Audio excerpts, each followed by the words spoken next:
What about tariffs?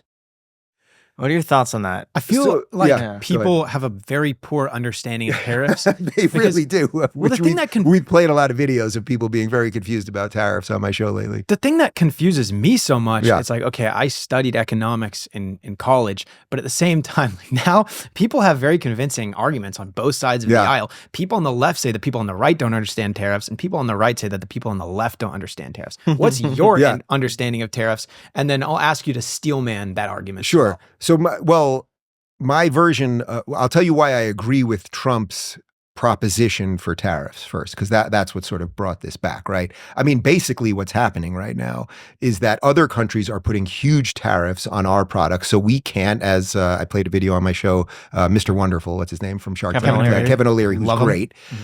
He was basically explaining that, we can't sell an American car in Japan because they put 100% tariff on it. So no idiot in Japan is going to be like, man, I really want that GM so bad. I have to have that Escalade that I'm going to pay for it, right? And we don't do the reverse on their stuff here. So Trump is in effect using the threat of tariffs to get some sort of tariff parity. And then the hope would be that we would have enough competition in America to deal with that. And hopefully we would, I mean, from my perspective, I would then want people to be buying more American, but I don't want it to be exorbitant to import cars or anything else, because we should be able to buy whatever we want to buy. But I'm basically with Trump on this, that we have to at least threaten a little bit. It's sort of like Trump with NATO the first time around. His whole thing, everyone was like, he's trying to destroy NATO. And Trump was like, well, I'm not trying to destroy NATO, but why is it that we foot the bill on NATO and nobody else does, And then what did Trump get out of it? Well, suddenly a whole bunch of other countries started paying into NATO as well. So I think that it needs to be a little bit more of an even game. That would be my basic version of it. It makes sense if we were to try to get the other countries to stop levying tariffs on the United States. Then I feel like that would help out a ton. But in terms of just like increasing tariffs from other countries trying to sell in America, I think his argument is, if we say to Japan, if there's 100% tariff, that's what Mr. Wonderful said, Kevin O'Leary. If there's a 100% tariff on American cars going into Japan, then if we say, okay, there's 100% tariff on Japanese cars coming into America, then suddenly they'll be like, okay, well, actually, we're going to lower this. So I think he's using it as a point of leverage, right? I think what the other version of it would be, if we were trying to steelman the other version, it's something like, oh, okay, now Trump's going to do it and they're going to do it, and we're going to get in this like escalating price war. But that's not really how competition works.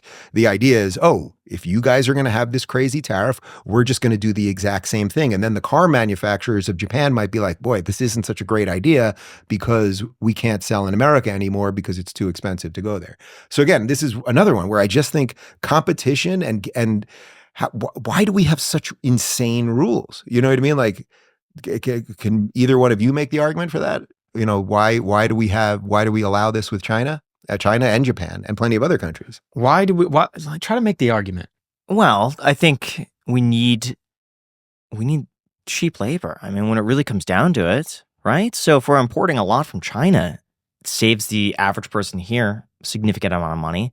They don't really see or notice the deficit in terms of national debt. It makes no difference for them. So but if they're able to get an iPhone for $1,000 instead of $3,000, the average person says, I don't care. Well, it goes to your other point that it's hard to make people care about things properly, and they don't really think about where their iPhone is coming from, or the women that are literally using their fingers to, put the chips in and all that stuff.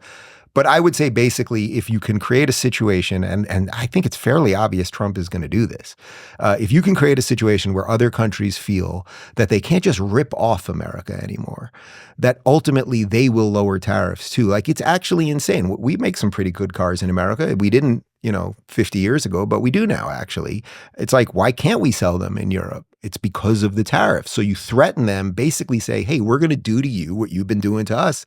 And then they might just come around. But we'll see. I mean, we'll see if he actually does it and what comes to fruition. I think it's a conversation worth having. Yeah. So, I mean, it'll be interesting to see how it all pans out.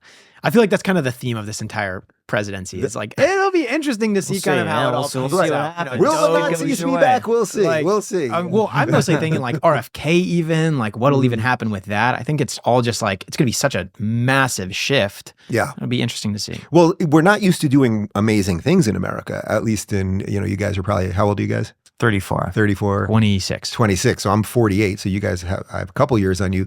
Like, we're just not used to doing amazing things anymore. America, we sent people to the moon. I mean, we were in a space race.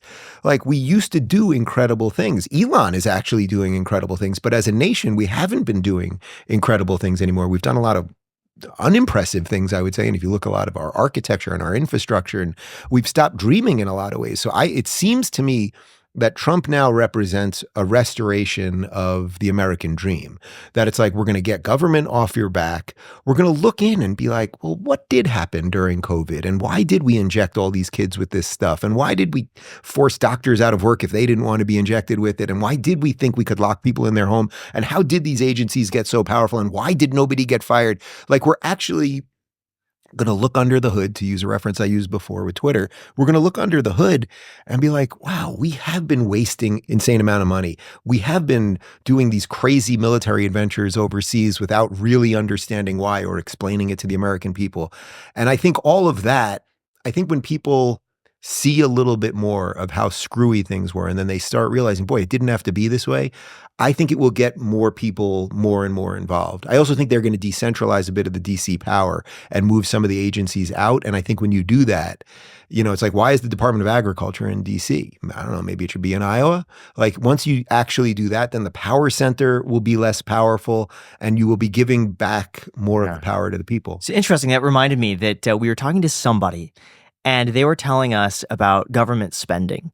And they said that, and they've experienced this firsthand, where they had a certain budget for an aircraft.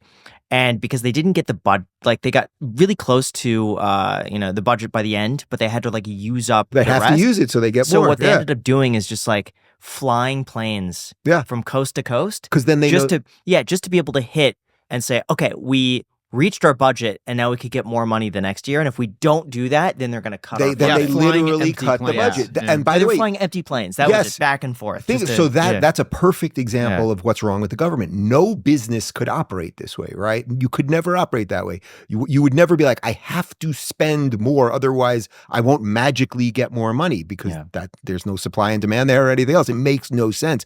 But that's how the government has operated. So why is it that the government, to build a bathroom in DC on the street, costs 10 times what it would cost if somebody else was doing it? Like, this is consistently what we've seen with the government. So I think just pulling back on all of that stuff, and that's exactly what DOGE is going to do. They're going to look at all of that. What did they just find out this week? The Pentagon has literally passed its seventh audit. Seventh audit. Like, they're missing $300 billion. It's like, it's completely insane. Or somebody there, even a year ago, there was something with one of the checks we wrote to Ukraine where a comma was in the wrong spot, and we accidentally gave them an extra couple. Yeah. You're kidding. My interview with Rand Paul will have the exact numbers on that. But there's all sorts of evidence of this type of nonsense. That never happens to me. Yeah, no, it does. Damn. No, and if it did happen, if it did happen to you, your accountant would be in a lot of shit, right? Like, you'd be like, this can't happen again, and I probably have to fire you. Did anybody on the receiving end of that check be like, well, hold on a second, you actually said this amount, but no, of course not. It wasn't found out till a year later. I wish I could remember what the exact number was. Do you think they detected that and they were? No, probably no, because it same thing. It goes through so many filters, and layers, and they're the person receiving it probably doesn't know how much is supposed to be sent. They're like, oh, the money's here. All right, and that's a whole other rabbit hole that I would prefer not to go down. But the point I would say broadly is that this is exactly what the problem is. People that are engaged, that sort of care about these issues, they don't even really understand what's going on. And I think that when they peel back this stuff, we're going to see such a mess under there, and it will be able to be cleaned quickly. Did you see the video that Milei put out in Argentina, I think right before he got elected, where he's in front of the board and he has all the departments on the board, afuera, afuera, and he's ripping them off. And guess what? He's done it. And now their GDP is growing by something. Don't they have a budget surplus? Yeah, they have a budget surplus. The GDP is, they get 8.4% growth.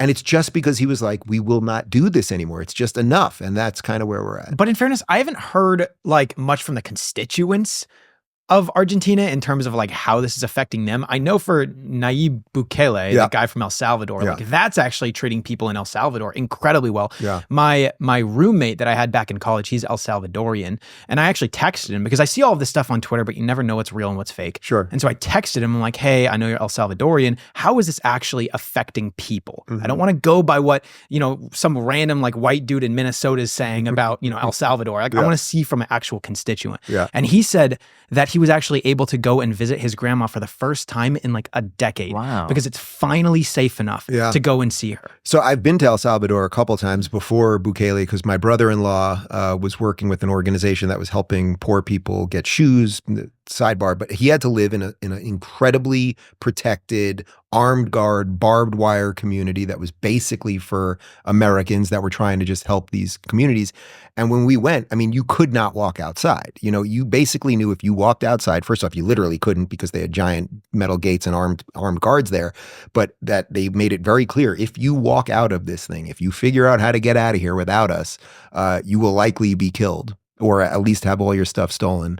And it's not like that anymore. I mean, they had, you've seen the videos of him just wrangling these gangs. There were gang members basically took over the country. The gangs were running the country. They were literally just going into houses and saying, this is our house now. And there's nobody to call. The police basically didn't exist. So Bukele has done something absolutely incredible. And I think it was this morning I saw, he put up a screenshot of how much of El Salvador's cash is now in Bitcoin. Did you see that? Yeah, and then It's like this guy's really revolutionizing his country. It's incredible. I mean, he could have been wrong. In fairness, he could have been. He could have been drastically. Great. And then, but he also tweeted, which I thought was even dangerous because I would never say something like that, nor would I say what he said, which was, I told you so. Right. Did you see that tweet that he did? Like once Bitcoin was skyrocketing, he's just like, I told you so. I think he's done a few of those. But now he's even doubling down off of that first audacious move, and now people are going to have more artillery if it ever goes down to like, just attack him with. Right. There's absolutely a risk there because,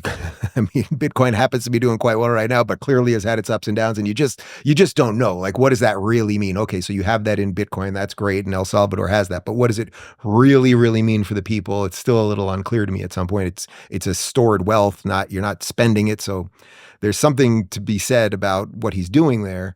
But I would say the fact that he's thinking about the world differently, that if he gave a speech at CPAC about a year ago where he basically said, look, we were the most violent country in the Western Hemisphere out of developed nations. We were the most violent and we're basically the safest. So I can't verify if it's absolutely the safest and by what metric they mark that at, but that he's been able to change it quickly, that clearly Malay has been able to change it quickly. Again, I think goes to how Trump will be able to do this fairly quickly.